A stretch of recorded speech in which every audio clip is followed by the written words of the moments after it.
அஸ்ஸலாமு அலைக்கும் வரஹ்மத்துல்லாஹி வபரகாத்து. அல்லாவின் வார்த்தையான குரானை முழுமையாக புரிந்து கொள்ள வேண்டும் என்றால் கட்டாயமாக முஹம்மது நபி ஸல்லல்லாஹு அலைஹி வஸல்லம் அவர்களுடைய வாழ்க்கையில் நடந்த நிகழ்வுகளையும் ஓரளவாவது புரிந்து கொள்வது அவசியமாகும். அதன் அடிப்படையிலேயே தமிழ் குரான் வகுப்பு எனும் இந்த யூடியூப் தளத்திலே நபிகளாரின் வாழ்க்கை வரலாறு அடங்கிய சுருக்கமான ஆதாரபூர்வமான தொகுப்பை பதிவிட்டு இருக்கிறோம். இதை முழுமையாக கேட்டு பயன்பெறுமாறு அன்போடு கேட்டுக்கொள்கிறோம். பனு முஸ்தலக் போர் அல்லது அல் முரைசி போர். இந்த போர் ஒரு விரிவாக கூறப்படும் அளவிற்கு இல்லை என்றாலும் இதனால் பல குழப்பங்களும் பிரச்சனைகளும் இஸ்லாமிய சமுதாயத்தில் ஏற்பட்டன. இக்குழப்பத்தின் இறுதியில் நயவஞ்சகர்களுக்கு கேவலம் ஏற்பட்டது. இஸ்லாமிய சமூகத்திற்கு பல மார்க்க சட்டங்கள் அருளப்பட்டன.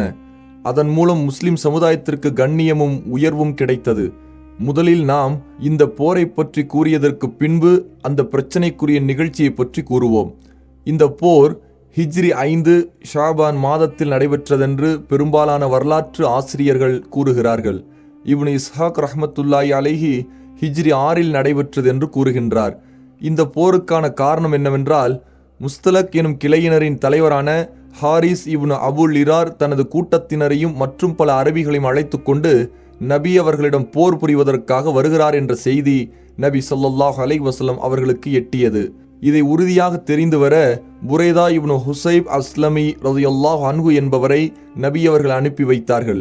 அவர் ஹாரிஸ் இப்னு அபுல் இராரை வழியில் சந்தித்து விவரம் அறிந்து நபி அவர்களிடம் வந்து செய்தியை கூறினார். செய்தி உண்மைதான் என்பதை உறுதியாக தெரிந்து கொண்டவுடன் நபி அவர்கள் தோழர்களை புறப்படுவதற்கு ஆயத்தமாக்கினார்கள். ஷாபான் பிறை 2 மதீனாவிலிருந்து நபி அவர்கள் கிளம்பினார்கள். இதுவரை எப்போதும் கலந்து கொள்ளாத நயவஞ்சகர்களின் ஒரு கூட்டம் நபி அவர்களுடன் புறப்பட்டது. நபி ஸல்லல்லாஹு அலைஹி வஸல்லம் இந்த போருக்கு செல்லும் போது மதீனாவில் ஸைத் இப்னு ஹாரிசாவை பிரதிநிதியாக நியமித்தார்கள். சிலர் பிரதிநிதியாக நியமிக்கப்பட்டது அபூதர் என்றும் கூறுகிறார்கள். மற்றும் சிலர் நுமைலா இப்னு அப்துல்லா என்றும் கூறுகிறார்கள். ஹாரிஸ் இப்னு அபுல் இரார் இஸ்லாமிய படையின் செய்தியை அறிந்து வருவதற்காக ஒரு ஒற்றனை அனுப்பினான். முஸ்லிம்கள் அவனை கைது செய்து கொன்றுவிட்டார்கள். ஹாரிஸ் இப்னு இராருக்கும் அவனுடன் இருந்தவர்களுக்கும் நபி ஸல்லல்லாஹு அலைஹி வஸல்லம் அவர்கள் தங்களின் ஒற்றர்களை கொன்றுவிட்டார்கள், மேலும் தங்களை நோக்கி விரைந்து வருகிறார்கள் என்ற செய்தி கிடைத்தவுடன் அவர்களுக்கு கடுமையான அச்சம் ஏற்பட்டது. இதனால் பல அரபு கிளையினர் அவர்களின் படையிலிருந்து விலகிச் சென்று விட்டார்கள். நபி ஸல்லல்லாஹு அலைஹி வஸல்லம் அவர்கள் முரைசி என்ற இடத்தை அடைந்தார்கள். இங்குதான் எதிரிகள் தங்கியிருந்தார்கள். இது கடற்கரைக்கு அருகில் குதைத் என்ற ஊர் ஓரத்தில் உள்ள கிணறாகும்.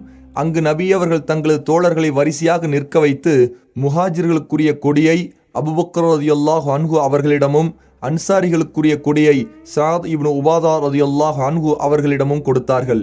பின்பு இரு படையினரும் சிறிது நேரம் அம்பெறிந்து சண்டை செய்து கொண்டிருந்தார்கள். அதற்கு பின் நபி அவர்கள் கட்டளையிடவே தோழர்கள் அனைவரும் ஒரே பாய்ச்சலாக எதிரிகள் மீது பாய்ந்தார்கள். அல்லாஹ்வின் அருளால் முஸ்லிம்களுக்கு வெற்றியும் இணை வைப்பவர்களுக்கு தோல்வியும் கிடைத்தது.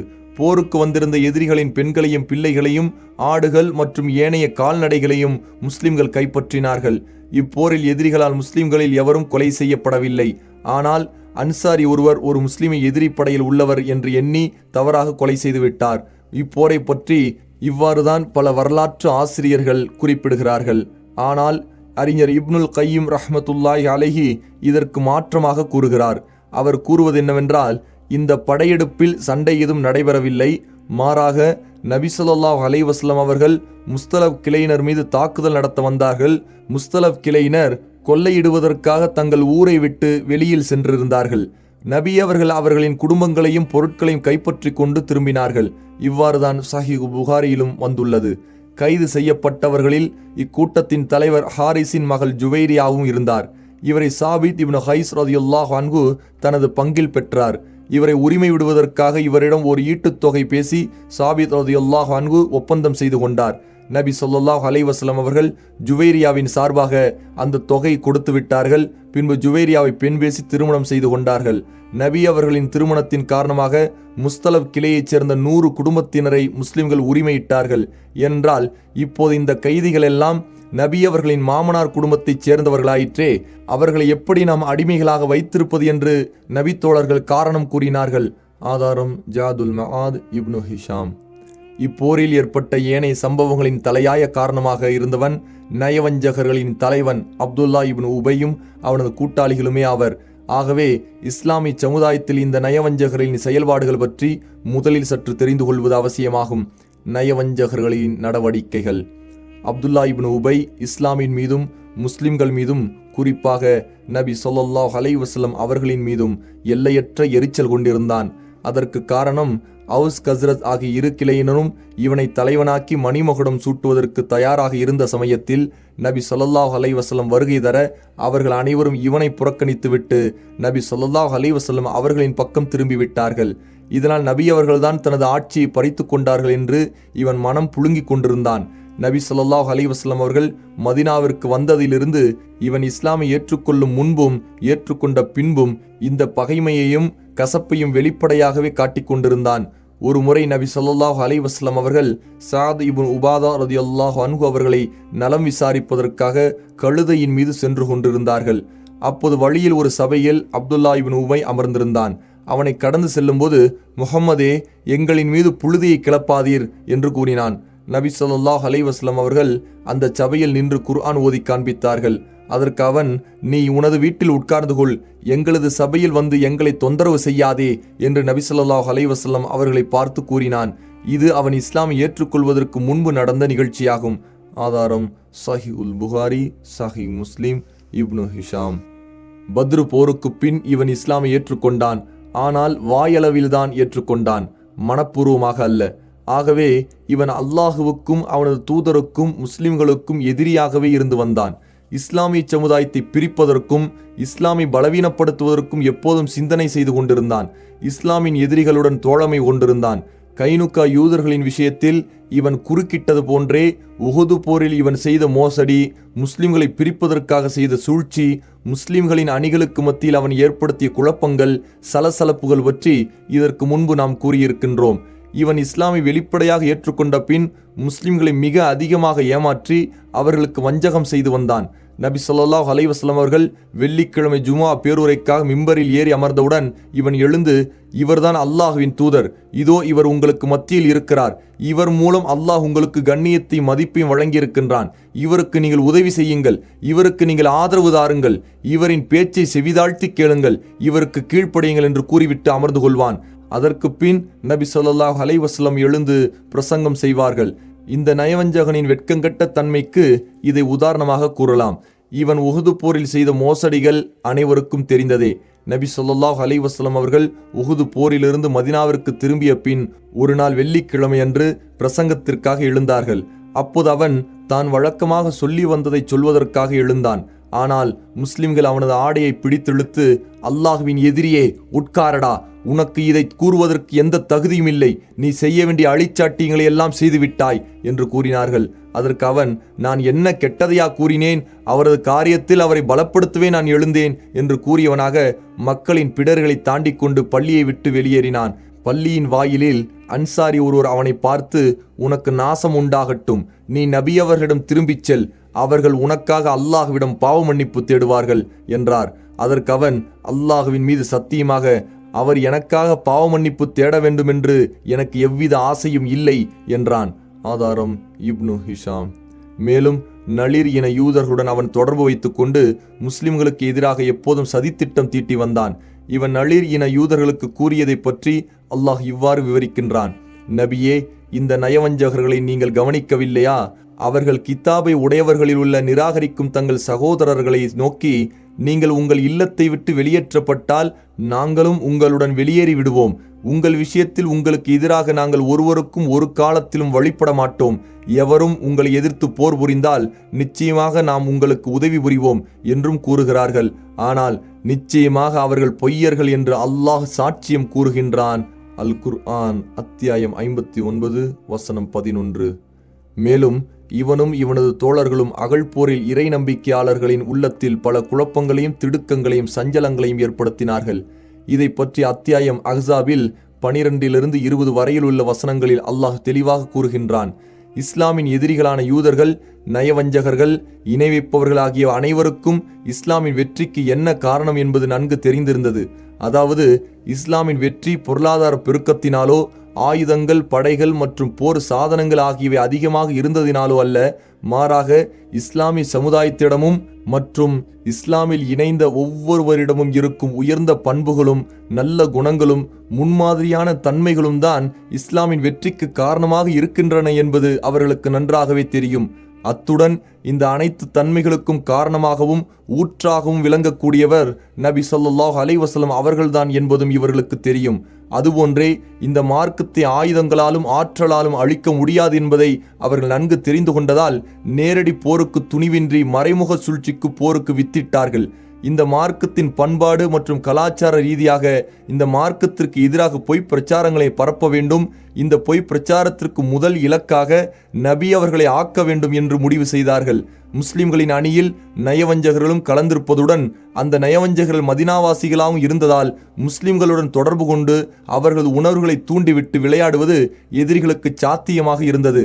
எனவே இந்த பொய் பிரச்சாரத்தை பரப்புவதற்குரிய பொறுப்பை நயவஞ்சகர்களை ஏற்றுக்கொண்டார்கள்.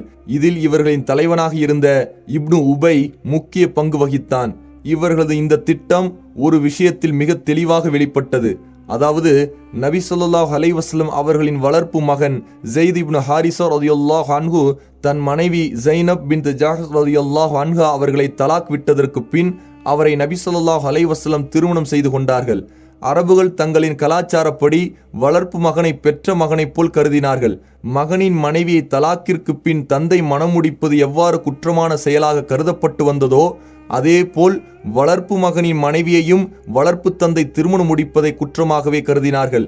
ஆகவே நபி ஸல்லல்லாஹு அலைஹி வஸல்லம் ஸைனபை திருமணம் முடித்து கொண்டதும் நயவஞ்சகர்கள் நபி அவர்களுக்கு எதிராக சர்ச்சையை கிளப்புவதற்கு 2 வழிகளை கையாண்டார்கள். முதலாவது, நபி ஸல்லல்லாஹு அலைஹி வஸல்லம் அவர்களின் இந்த திருமணம் 5வது திருமணமாக இருந்தது. குர்ஆன் 4 பெண்களை மட்டும் திருமணம் முடித்துக் கொள்ளலாம் என்று அனுமதித்திருக்க நபி ஸல்லல்லாஹு அலைஹி வஸல்லம் எப்படி 5வது திருமணம் செய்தார்கள் என்று கேள்வி எழுப்பினார்கள். அடுத்து 2வதாக, ஸைனப் ரலியல்லாஹு அன்ஹா நபி ஸல்லல்லாஹு அலைஹி வஸல்லம் அவர்களின் வளர்ப்பு மகனின் மனைவியாக இருந்தவர். எனவே அரபுகளின் கலாச்சாரப்படி ஸைனபை திருமணம் முடித்தது மாபெரும் குற்றமாகும். இப்படியும் கூறினார்கள். இது விஷயத்தில் பெரும் பொய்க் கதைகளையும் கற்பனைகளையும் நயவஞ்சகர்கள் புனைந்தார்கள். அதாவது, முஹம்மது ஒரு முறை திடீரென ஸைனபை பார்த்துவிட்டார். அப்போது ஸைனபின் அழகில் மயங்கி ஸைனபின் மீது காதல் கொண்டார். இதை அறிந்த அவரது வளர்ப்பு மகன் முஹம்மதுக்காக தனது மனைவி விட்டு கொடுத்து விட்டார் என்று கூறினார்கள்.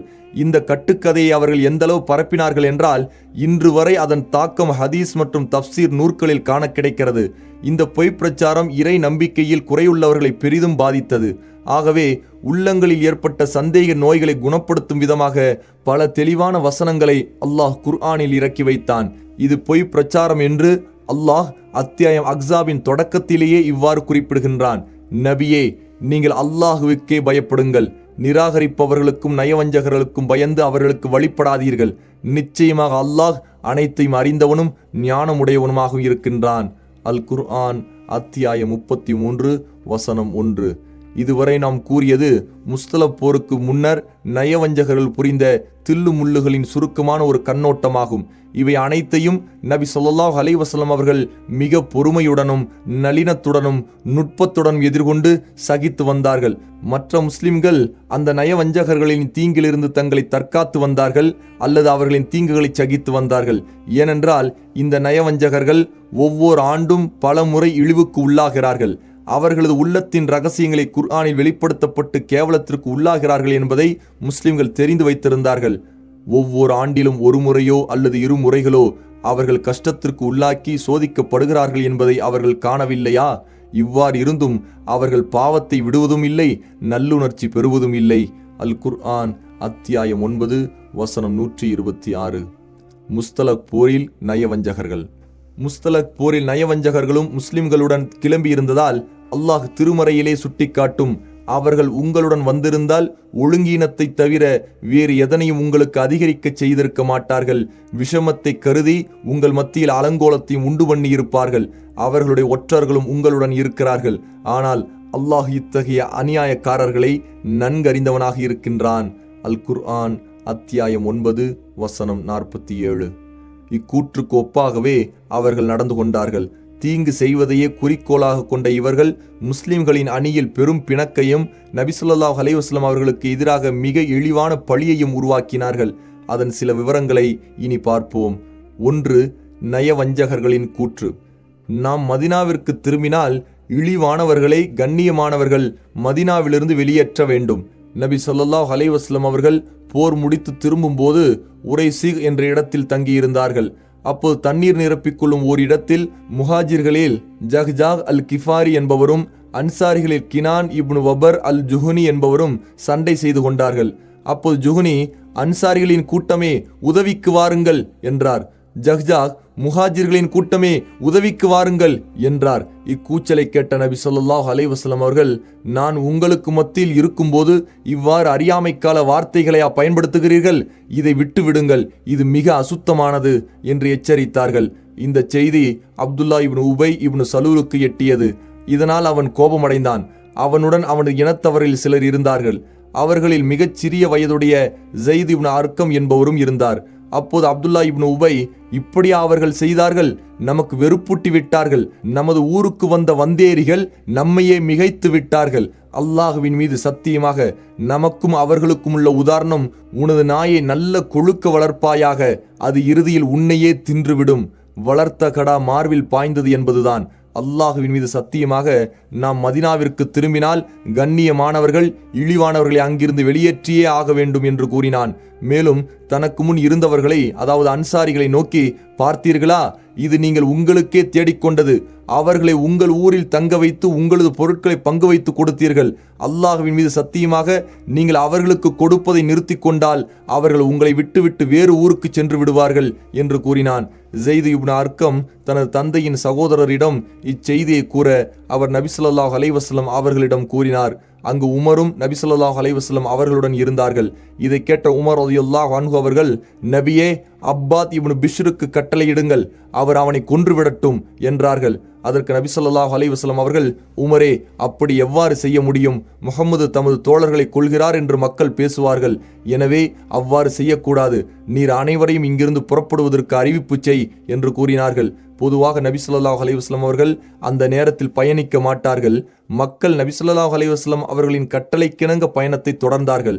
அப்போது உஸைத் இப்னு ஹுலைர் ரலியல்லாஹு அன்ஹு அவர்கள் நபி ஸல்லல்லாஹு அலைஹி வஸல்லம் அவர்களை சந்தித்து வாழ்த்து கூறி, நபியே, நீங்கள் வழக்கத்துக்கு மாற்றமான நேரத்தில் பயணம் செய்கிறீர்களே என்று கேட்டார். அப்போது நபி ஸல்லல்லாஹு அலைஹி வஸல்லம் அவர்கள், இப்னு உபை கூறிய செய்தி உமக்கு தெரியாதா என்று கேட்டார்கள். அதற்கு உஸைத் ரலியல்லாஹு அன்ஹு, அவன் என்ன கூறினான் என்று கேட்டார். அவன் மதினாவிற்கு திரும்பினால் அதில் உள்ள கண்ணியவான்கள் இழிவானவர்களை வெளியேற்ற வேண்டும் என்று கூறினான் என நபி ஸல்லல்லாஹு அலைஹி வஸல்லம் அவர்கள் கூறினார்கள். உஸைத் ரலியல்லாஹு அன்ஹு, அல்லாஹுவின் தூதரே, நீங்கள் விரும்பினால் அவனை மதினாவிலிருந்து வெளியேற்றலாம். அல்லாஹுவின் மீது சத்தியமாக அவன் இழிவானவன், நீங்கள்தான் கண்ணியமானவர்கள் என்று கூறிவிட்டு, அல்லாஹுவின் தூதரே, நீங்கள் அவனுடன் சற்று மிருதுவாக நடந்து கொள்ளுங்கள். அவனது கூட்டத்தினர் அவனை தங்களது தலைவராக்க நினைத்த போது அல்லாஹ் உங்களை எங்களிடம் அனுப்பி வைத்தான். எனவே நீங்கள்தான் அவனது பதவியை பறித்து கொண்டீர்கள் என்று அவன் எண்ணுகிறான் என்று ஆறுதல் கூறினார்கள். அதற்கு பின் நபி ஸல்லல்லாஹு அலைஹி வஸல்லம் அவர்கள் மக்களை அழைத்து கொண்டு மாலை வரை பயணம் செய்தார்கள். பயணத்தில் எங்கும் ஓய்வெடுக்காமல் அன்று இரவிலிருந்து மறுநாள் முற்பகல் வரை தொடர்ந்து பயணம் செய்தார்கள். அதற்கு பின் மக்களுக்கு ஓய்வெடுக்க அனுமதி கொடுத்தார்கள். கடுமையான களைப்பின் காரணமாக மக்கள் இறங்கியவுடன் அயர்ந்து தூங்கிவிட்டார்கள். இவ்வாறு நபி அவர்கள் செய்ததற்கு காரணம் மக்கள் வேறு எந்த பேச்சிலும் ஈடுபடக்கூடாது என்பதற்காக இருக்கலாம். நபி ஸல்லல்லாஹு அலைஹி வஸல்லம் அவர்களிடம் ஸைத் இப்னு அர்கம் இச்செய்தியை கூறிவிட்டார் என்ற விவரம் அப்துல்லா இப்னு உபைக்கு தெரிய வந்தது.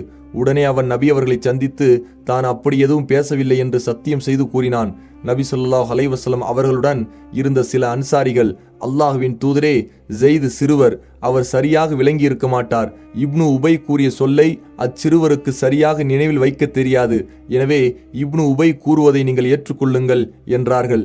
இது தொடர்பாக ஸைத் இப்னு அர்கம் அவர்களே கூறுகிறார்கள், மக்கள் என்னை பொய்யர் என்று கூறியதால் எனக்கு இதுவரை ஏற்பட்டிராத பெரும் கவலை ஏற்பட்டு நான் எனது வீட்டிலேயே உட்கார்ந்து கொண்டேன். அந்த நிலையில் எனது கூற்றை உண்மைப்படுத்தி குர்ஆனில் அத்தியாயம் 63 1 முதல் 8 வரை உள்ள வசனங்களை அல்லாஹ் இறக்கினான். ஸைத் இப்னு அர்கம் ரலியல்லாஹு அன்ஹு கூறுகிறார்கள், இந்த வசனங்களை நபி ஸல்லல்லாஹு அலைஹி வஸல்லம் அவர்களுக்கு அல்லாஹ் இறக்கி வைத்தவுடன் அவர்கள் என்னை அழைத்து இவற்றை ஓதி காண்பித்து, அல்லாஹ் உன்னை உண்மைப்படுத்திவிட்டான் என்று கூறினார்கள். ஆதாரம் சஹீஹுல் புகாரி, சஹீஹ் முஸ்லிம். நயவஞ்சகனான அப்துல்லா இப்னு உபைக்கு ஒரு மகன் இருந்தார். அவரது பெயரும் அப்துல்லாஹ் தான். இவர் சிறப்புமிக்க நபித்தோழர்களில் ஒருவராக இருந்தார். இவர் தனது தந்தையின் செயல்களை பற்றி தெரிந்தவுடன் அவனிடமிருந்து விலகிக் கொண்டார். முஸ்லிம்கள் மதினாவுக்கு திரும்பிய போது மதினாவின் நுழைவாயிலில் தனது வாளை உருவியவராக இவர் நின்று கொண்டார். அவரது தந்தை இப்னு உபை அங்கு வந்தபோது தனது தந்தை என்று கூட பார்க்காமல், அல்லாஹ்வின் மீது சத்தியமாக நபி ஸல்லல்லாஹு அலைஹி வஸல்லம் உன்னை அனுமதிக்காத வரை நீ இங்கிருந்து செல்ல முடியாது. நிச்சயமாக நபி அவர்கள்தான் கண்ணியமிக்கவர், நீதான் இழிவானவன் என்று கூறி அவனை தடுத்து விட்டார். நபி ஸல்லல்லாஹு அலைஹி வஸல்லம் அங்கு வந்து அவனுக்கு மதினாவிற்குள் செல்ல அனுமதி அளிக்கவே அப்துல்லா ரலியல்லாஹு அன்ஹு அவனுக்கு வழிவிட்டார்கள். மேலும் அவர் இந்த நிகழ்ச்சி கேள்விப்பட்ட போதே, அல்லாஹ்வின் தூதரே, நீங்கள் அவனை கொல்ல வேண்டும் என்று விரும்பினால் அதை செய்ய எனக்கு கட்டளையிடுங்கள். நான் அல்லாஹ்வின் மீது சத்தியமாக அவனது தலையை உங்களிடம் கொண்டு வருகிறேன் என்று நபி ஸல்லல்லாஹு அலைஹி வஸல்லம் அவர்களிடம் கூறியிருந்தார். ஆதாரம் இப்னு ஹிஷாம். 2வது அவதூறு சம்பவம். இந்த போரில்தான் இட்டுக்கட்டப்பட்ட அந்த சம்பவம் நடைபெற்றது. அதன் சுருக்கம் என்னவென்றால், நபி ஸல்லல்லாஹு அலைஹி வஸல்லம் பயணத்தில் மனைவிமார்களில் யாரை உடன் அழைத்துச் செல்வது என சீட்டு குலுக்கி போடுவது வழக்கம். அவ்வாறே இந்த பயணத்தில் ஆயிஷா ரலியல்லாஹு அன்ஹா அவர்களின் பெயர் வரவே அவரை தன்னுடன் அழைத்துச் சென்றார்கள். போர் முடிந்து திரும்பிக் கொண்டிருந்த போது படைகளுடன் ஒரு இடத்தில் தங்கினார்கள். அங்கு ஆயிஷா ரலியல்லாஹு அன்ஹா தங்களது சுய தேவைக்காக வெளியே சென்றுவிட்டு திரும்பி வந்தார்கள். அவர்கள் பயணத்தில் வரும்போது தனது சகோதரி ஒருவரிடமிருந்து கழுத்து மாலை ஒன்றை இரவல் வாங்கி வந்திருந்தார். அவர்கள் சென்ற இடத்தில் அந்த மாலை விழுந்து விட்டது. அது அவர்களுக்கு தெரியவில்லை. அவர்கள் தங்களின் கூடாரத்திற்கு வந்த பிறகு அது தவறியது தெரிய வரவே அதை தேடிச் சென்றார்கள். அவர்கள் சென்றதை யாரும் பார்க்கவில்லை. நிலைமை இவ்வாறு இருக்க நபி அவர்கள் தங்கள் தோழர்களுக்கு பயணத்தை தொடர கட்டளையிட்டார்கள். ஆயிஷா ரலியல்லாஹு அன்ஹா அமர்ந்து வந்த தொட்டியை ஒட்டகத்தின் மீது ஏற்றுவதற்காக வந்தவர்கள் ஆயிஷா ரலியல்லாஹு அன்ஹா அதில் இருக்கிறார் என்றெண்ணி அதை ஒட்டகத்தின் மீது ஏற்றிவிட்டார்கள். ஏற்றி வைத்தவர்கள் 2க்கும் மேற்பட்டவர்களாக இருந்ததால் தொட்டி எடை குறைந்ததை அறிந்து கொள்ள முடியவில்லை. மேலும் ஆயிஷா ரலியல்லாஹு அன்ஹா வாலிப பெண்ணாக இருந்ததால் உடல் பருமன் இல்லாமல் மெலிந்தவராக இருந்தார். ஒருவர் அல்லது இருவர் கஜாவா பெட்டியை தூக்கியிருந்தால் ஆயிஷா ரலியல்லாஹு அன்ஹா அதில் இல்லாததை உணர்ந்திருக்க முடியும். இதற்கு பின் அனைவருமே அங்கிருந்து பயணித்து விட்டார்கள். மாலையை தேடிச் சென்ற ஆயிஷா ரலியல்லாஹு அன்ஹா அதை கண்டுபிடித்து எடுத்துக்கொண்டு தனது இருப்பிடம் திரும்பிய போது அங்கு ஒருவரும் இருக்கவில்லை. தன்னை காணவில்லை என்று தெரிந்தவுடன் தேடி வருவார்கள் என்று எண்ணி ஆயிஷா ரலியல்லாஹு அன்ஹா அங்கேயே தங்கிவிட்டார்கள். அல்லாஹ் தனது காரியத்தில் மிகைத்தவன். அர்ஷுக்கு மேலிருந்து கொண்டு தன் நாடியபடி அனைத்தையும் நிர்வகிக்கின்றான். ஆயிஷா ரலியல்லாஹு அன்ஹா கண்ணையர்ந்து தூங்கிவிட்டார்கள். அப்போது அங்கு வந்த சஃப்வான் இப்னு முஅத்தல் ரலியல்லாஹு அன்ஹு, இன்னா லில்லாஹி வ இன்னா இலைஹி ராஜிஊன், அல்லாஹ்வின் தூதரின் மனைவி ஆயிற்றே என்று உரக்க கூறினார். இதை கேட்ட ஆயிஷா ரலியல்லாஹு அன்ஹா விழித்தெழுந்தார்கள். சஃப்வான் ரலியல்லாஹு அன்ஹு படையின் பிற்பகுதியில் தங்கியிருந்தார். அவர் அதிகம் தூங்குபவராக இருந்தார். ஆயிஷா ரலியல்லாஹு அன்ஹா அவர்களை ஹிஜாப் பர்தாவுடைய சட்டம் வருவதற்கு முன் பார்த்திருந்ததால் இப்போது பார்த்தவுடன் அறிந்து கொண்டார். தனது ஒட்டகத்தை இழுத்து வந்து அவர்களுக்கு அருகில் உட்கார வைத்தவுடன் அதன் மீது ஆயிஷா ரலியல்லாஹு அன்ஹா ஏறிக்கொண்டார்கள். அன்னை ஆயிஷாவிடம் வேறு எவ்வித பேச்சும் சஃப்வான் ரலியல்லாஹு அன்ஹு பேசவில்லை. ஆயிஷா ரலியல்லாஹு அன்ஹா இன்னா லில்லாஹி வ இன்னா இலைஹி ராஜிஊன் என்பதை தவிர சஃப்வானிடமிருந்து வேறு எந்த சொல்லையும் கேட்கவில்லை. அதற்கு என்ன பொருள் என்றால், நாம் அல்லாஹ்விடமிருந்தே வந்தவர்கள், மீண்டும் அவனிடமே திரும்பிச் செல்லக்கூடியவர்கள் என்று பொருளாகும். சஃப்வான் ரலியல்லாஹு அன்ஹு அவர்கள் ஒட்டகத்தை இழுத்தவராக நபி ஸல்லல்லாஹு அலைஹி வஸல்லம் அவர்களின் சமூகம் வந்து சேர்ந்தார். அப்போது முஸ்லிம்களின் படை மதிய நேரத்தில் ஓய்வெடுத்துக் கொண்டிருந்தார்கள். இக்காட்சி பார்த்த மக்கள் ஒவ்வொருவரும் தங்களின் பாணியில் தங்களின் பண்பிற்கு ஏற்ப பேசினார்கள். அப்போதுதான் அல்லாஹ்வின் எதிரியான தீயவன் இப்னு உபை தனது குரோதத்தையும் நயவஞ்சகத்தையும் வெளிப்படுத்தினான். ஓர் அவதூறான கதையை புனைந்து அதை மக்களுக்கு மத்தியில் இரகசியமாகவும் பகிரங்கமாகவும் பரப்பினான். அவனது நண்பர்களும் அவனுடன் இக்காரியத்தில் ஈடுபட்டார்கள். முஸ்லிம்கள் மதினா திரும்பியதற்கு பின் கதையை புனைவதில் பாவிகள் மிக தீவிரமாக ஈடுபட்டார்கள். நபி அவர்களோ எந்த பதிலும் கூறாமல் அமைதியாக இருந்தார்கள். பின்பு அல்லாஹ்விடமிருந்து அறிவிப்பு வருவது தாமதமாகிவிடவே ஆயிஷாவை பிரிந்துவிடும் விஷயத்தில் தங்களது தோழர்களிடம் ஆலோசனை செய்தார்கள். ஆயிஷா ரலியல்லாஹு அன்ஹா பிரிந்துவிட்டு மற்றொருவரை மணந்து கொள்ள அலி ரலியல்லாஹு அன்ஹு மறைமுகமாக ஆலோசனை சொன்னார்கள். உசாமா இப்னு ஜெய்தும் மற்ற தோழர்களும் எதிரிகளின் பேச்சை பொருட்படுத்த வேண்டாம், ஆயிஷாவை பிரிந்து விடாதீர்கள் என்று ஆலோசனை கூறினார்கள். நபி ஸல்லல்லாஹு அலைஹி வஸல்லம் மிம்பரின் மீது ஏறி அப்துல்லா இப்னு உபையிடம் தங்களது மன வருத்தத்தை தெரிவித்தார்கள். இது அவுஸ் கிளையினரின் தலைவர் உசைத் இப்னு ஹுலைருக்கு கோபமூட்டியது. அவர் அப்துல்லா இப்னு உபையை கொல்ல வேண்டும் என்ற தனது கருத்தை தெரிவித்தார்கள். ஆனால் இப்னு உபையின் கிளையைச் சேர்ந்த கஸ்ரஜினின் தலைவர் சாத் இப்னு உபாதாவிற்கு தனது இனத்தவரை இவ்வாறு கூறியது வெறுப்பை மூட்டியது. இதனால் இரு கிளையினருக்கிடையே கடும் வாக்குவாதம் ஏற்பட்டது. நபி ஸல்லல்லாஹு அலைஹி வஸல்லம் அந்த இரு கிளையினரையும் சமாதானப்படுத்தினார்கள். போரிலிருந்து திரும்பியவுடன் 1 மாத காலமாக ஆயிஷா ரலியல்லாஹு அன்ஹா உடல்நலம் குன்றியிருந்தார். தன்னை பற்றி பேசப்பட்டு வந்த பொய்யான கதையை ஆயிஷா ரலியல்லாஹு அன்ஹா அறிந்திருக்கவில்லை. உடல்நலக் குறைவு ஏற்பட்டால் எந்தளவு நபி அவர்கள் பரிவு காட்டுவார்களோ அந்த பரிவை நபி ஸல்லல்லாஹு அலைஹி வஸல்லம் அவர்களிடம் இப்போது அன்னை ஆயிஷா ரலியல்லாஹு அன்ஹா பார்க்கவில்லை. சற்று உடல்நலம் தேறியது. ஓர் இரவு உம்மு மிஸ்தாஹ் என்ற தோழியுடன் சுய தேவையை நிறைவேற்றுவதற்காக இரவில் வெளியில் சென்றார்கள். அன்னை ஆயிஷா ரலியல்லாஹு அன்ஹா அவர்களை பற்றி மதினாவில் உலாவரும் வதந்திகளில் உம்மு மிஸ்தாஹுடைய மகனும் பங்கு பெற்றுள்ளார். இந்த கவலையும் சிந்தனையும் உம்மு மிஸ்தாஹை அதிகம் பாதிப்படைய வைத்தது. ஆயிஷா ரலியல்லாஹு அன்ஹா அவர்களுடன் சென்று கொண்டிருக்கும் போது தனது மகனுக்கு அவதூறு விஷயத்தில் தொடர்புள்ளது என்று எவ்வாறு அவர்களிடம் கூறுவது? இதே குழப்பத்தில் மனம் உழன்று கொண்டிருக்கும் போது உம்மு மிஸ்தாஹ் ரலியல்லாஹு அன்ஹா தன்னுடைய ஆடையால் தடுக்கி கீழே விழுந்தார். அப்போது தன்னை அறியாமலேயே அவர்கள் தனது மகனை திட்டினார்கள்.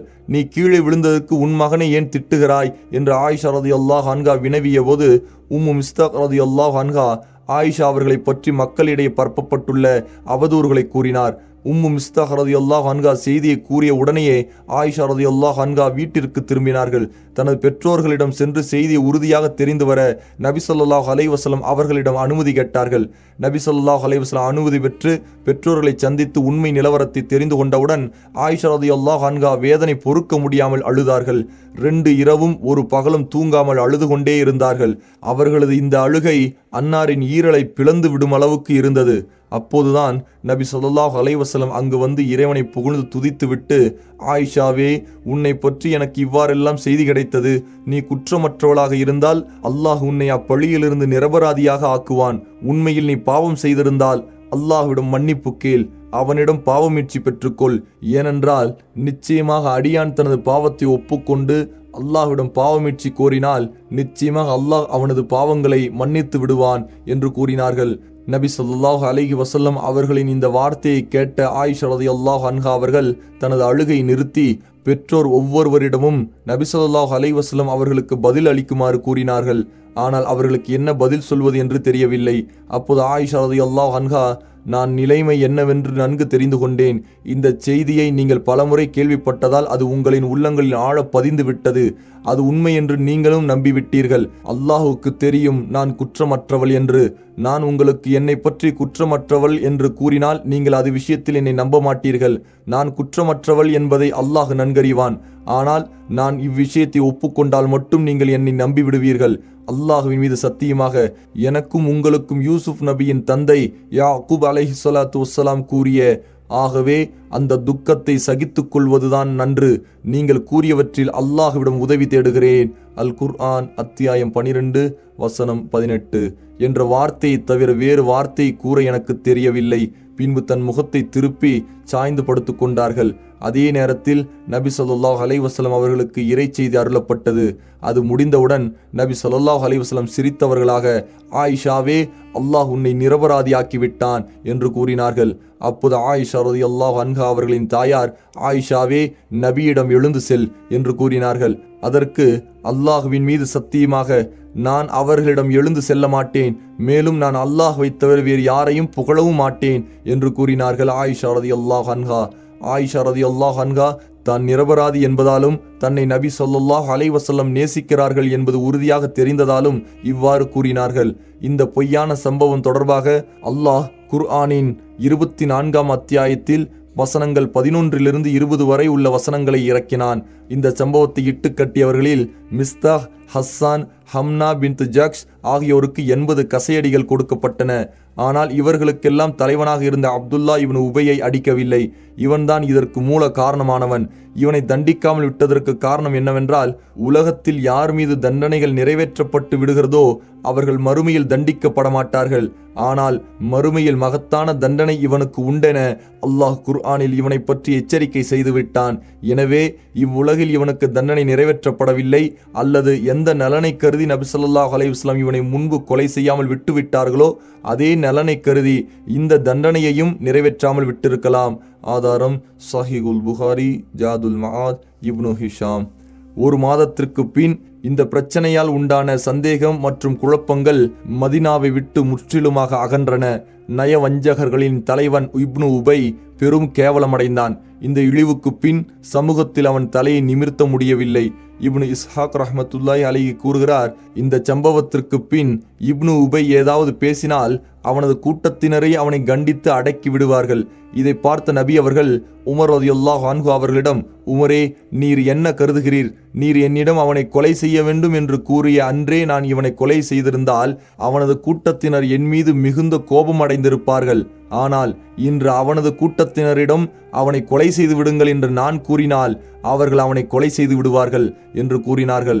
நபி ஸல்லல்லாஹு அலைஹி வஸல்லம் அவர்களின் இந்த வார்த்தை கேட்ட உமர் ரலியல்லாஹு அன்ஹு, அல்லாஹ்வின் மீது சத்தியமாக அல்லாஹ்வின் தூதருடைய செயல் எனது செயலை விட நேர்த்தி மிக்கது என்பதை இப்போது நான் உறுதியாக தெரிந்து கொண்டேன் என்றார்கள். ஆதாரம் இப்னு ஹிஷாம். குழுக்களும் படைப்பிரிவுகளும். சற்று முன் கூறப்பட்ட முறைஷி போருக்கு பின் அனுப்பப்பட்ட குழுக்கள் மற்றும் படைப்பிரிவுகளை பற்றி இங்கு நாம் கூற இருக்கிறோம். 1. அப்துர் ரஹ்மான் இப்னு அவுஃப் படைப்பிரிவு.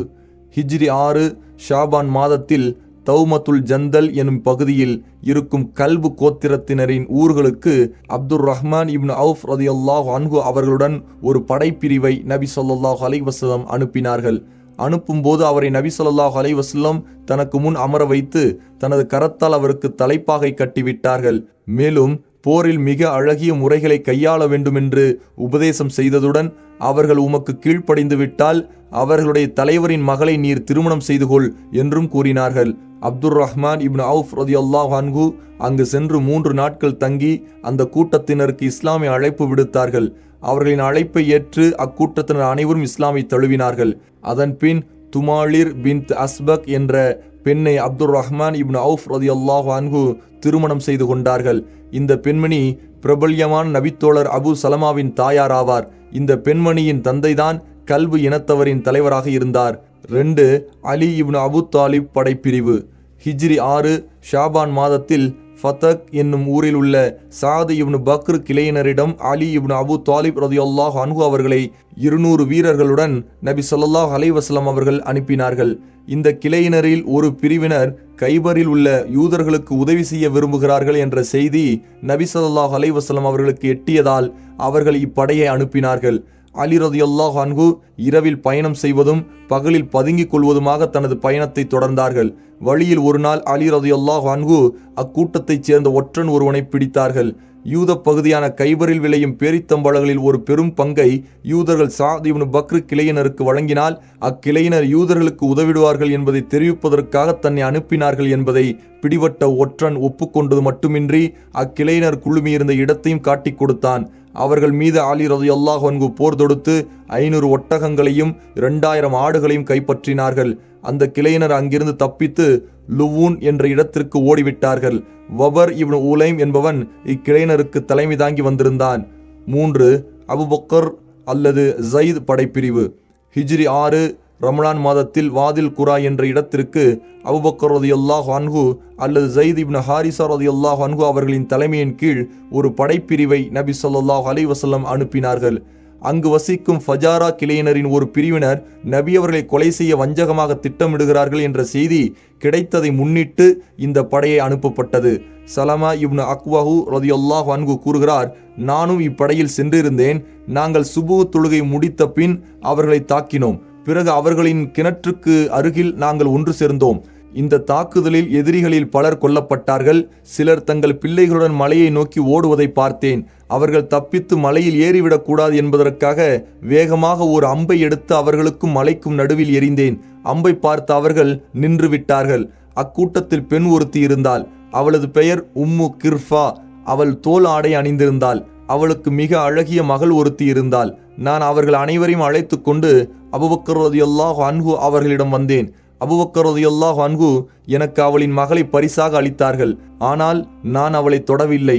பிறகு நாங்கள் நபி ஸல்லல்லாஹு அலைஹி வஸல்லம் அவர்களிடம் சென்ற பின் நபி அவர்கள் அவளை என்னிடமிருந்து பெற்று மக்காவிற்கு அனுப்பினார்கள். அவளை குறைஷிகளிடம் கொடுத்து அங்கு கைதிகளாக இருந்த முஸ்லிம்களை விடுதலை செய்தார்கள். ஆதாரம் சஹீஹ் முஸ்லிம். உம்மு கிர்ஃபா என்ற இப்பெண் ஒரு பெரும் தீயவளாக இருந்தாள். இவள் நபி ஸல்லல்லாஹு அலைஹி வஸல்லம் அவர்களை கொலை செய்வதற்காக தனது குடும்பத்திலிருந்து 30 குதிரை வீரர்களை தயார் செய்திருந்தாள். அந்த 30 நபர்களும் கொல்லப்பட்டார்கள். அவளும் உரிய தண்டனையை பெற்றாள். 4. குர்ஸ் படைப்பிரிவு. உக்கல் மற்றும் உரைனாவைச் சேர்ந்த ஒரு கூட்டம் மதினாவுக்கு வந்து தங்களை முஸ்லிம்கள் என்று வெளிப்படுத்திக் கொண்டார்கள். மதினாவில் தங்கிய அவர்களுக்கு அங்குள்ள தட்பவெப்பநிலை ஒத்துக்கொள்ளாததின் காரணமாக நோயுற்றார்கள். நபி ஸல்லல்லாஹு அலைஹி வஸல்லம் இக்கூட்டத்தினரை முஸ்லிம்களின் ஒட்டகங்கள் மேயும் இடங்களுக்கு சென்று அங்கு தங்கி அதன் பாலையும் சிறுநீரையும் குடிக்கும்படி கூறினார்கள். அவ்வாறு செய்து அவர்கள் உடல் சுகமடைந்தார்கள். பிறகு அந்த கூட்டத்தினர் நபி ஸல்லல்லாஹு அலைஹி வஸல்லம் அவர்களின் இடையரை கொலை செய்துவிட்டு அங்குள்ள ஒட்டகங்களையும் ஓட்டிச் சென்றதுடன் இஸ்லாமிய மார்க்கத்தையும் புறக்கணித்தார்கள். இவர்களை தேடி பிடித்து வர நபி ஸல்லல்லாஹு அலைஹி வஸல்லம் 20 தோழர்களை குர்ஸ் இப்னு ஜாபிர் ஃபக்ரி ரலியல்லாஹு அன்ஹு அவர்களின் தலைமையின் கீழ் அனுப்பினார்கள். இந்த நிகழ்ச்சி ஹிஜ்ரி 6 ஷவ்வால் மாதத்தில் நடைபெற்றது. அப்போது நபி ஸல்லல்லாஹு அலைஹி வஸல்லம் அந்த உரைனாவினர் மீது சாபமிட்டார்கள். அல்லாஹுவே, அவர்களின் பாதையை அவர்களுக்கு மறைத்துவிடு. தண்ணீர் துருத்தியின் வாயை விட அவர்களுக்கு பாதையை மிக நெருக்கடியாக ஆக்கிவிடு என்று பிரார்த்தனை செய்தார்கள். பாதையை அல்லாஹ் அவர்களுக்கு மறைத்து விட்டான். எனவே அவர்கள் அனைவரையும் முஸ்லிம்கள் இலகுவாக பிடித்தார்கள். அவர்களின் கைகள் கால்கள் வெட்டப்பட்டு கண்களுக்கு சூடு வைக்கப்பட்டது. அவர்கள் எவ்வாறு ஒட்டக இடையர்களை கொலை செய்தார்களோ அவ்வாறே அவர்களின் செயல்களுக்கு ஏற்றவாறு இந்த தண்டனை வழங்கப்பட்டது. அதன் பின் அவர்களை மதினாவின் வெளியில் விவசாய களத்தில் இதே நிலையில் விடப்பட்டது. அனைவரும் செத்து மடிந்தார்கள். ஆதாரம் ஜாதுல் மஆத். இந்த நிகழ்ச்சி சஹீஹுல் புகாரியில் விவரமாக அறிவிக்கப்பட்டுள்ளது. மேற்கூறப்பட்ட சம்பவங்களுடன் வரலாற்று ஆசிரியர்கள் மற்றொரு படைப்பிரிவின் நிகழ்ச்சியையும் குறிப்பிடுகிறார்கள். அதாவது, அபு சுஃபியான் தன்னை கொலை செய்ய ஒரு கிராம அரபியை அனுப்பியிருக்கிறார் என்ற செய்தி அறிந்தவுடன் நபி அவர்கள் அம்ரு இப்னு உமையா லம்ரி மற்றும் சலமா இப்னு அபு சலமா ஆகிய 2 தோழர்களையும் அபு சுஃபியானை கொலை செய்ய அனுப்பினார்கள். ஆனால் இந்த நோக்கத்தில் எவரும் வெற்றியடையவில்லை. இந்த நிகழ்ச்சி ஹிஜ்ரி 6 ஷவ்வால் மாதம் நடந்தது. மேற்கூறப்பட்ட அனைத்து சிறிய பெரிய சம்பவங்கள் அகழ் மற்றும் குறைலா போர்களுக்கு பின் நடைபெற்றவையாகும். இவற்றுள் எதிலும் கடுமையான சண்டை ஏதும் ஏற்படவில்லை. சில சம்பவங்களில் சிறிய மோதல்கள் மட்டும் ஏற்பட்டன. சுற்றுவட்டார நிலைமைகளை அறிந்து வருவது அல்லது அடங்காமல் இருந்த கிராம அரபிகளையும் எதிரிகளையும் அச்சுறுத்தி சட்ட ஒழுங்கை நிலைநிறுத்துவது ஆகியவையே அனுப்பப்பட்ட படைப்பிரிவுகளின் நோக்கமாக இருந்தது. நிலைமைகளை நன்கு ஆராய்ந்து பார்க்கும் பொழுது நமக்கு தெரிய வருவது என்னவென்றால், அகழ்போருக்கு பின்பு முஸ்லிம்களின் நிலைமை முன்னேற்றம் கண்டது. இஸ்லாமுடைய எதிரிகளின் நிலைமைகளும் அவர்களின் ஆற்றல்களும் சரியத் தொடங்கின. இதனால் இஸ்லாமிய அழைப்பு பணியை அழிக்க வேண்டும், அதன் பலத்தை குறைக்க வேண்டும் என்ற கொஞ்ச நஞ்ச ஆசையும் இறை மறுப்பாளர்களுக்கு எஞ்சியிருக்கவில்லை. ஆகவே இஸ்லாமின் மூலம் ஆற்றலை ஏற்று அதற்கு பணிந்து அரபு தீபகற்பத்தில் இஸ்லாம் நிலை பெறுவதை ஏற்றுக்கொள்வது தவிர அவர்களுக்கு வேறு வழியில்லாமல் போய்விட்டது. இஸ்லாமின் இந்த முன்னேற்றத்தை ஹுதைபியா உடன்படிக்கை மூலம் நாம் மிக தெளிவாக விளங்கிக் கொள்ளலாம்.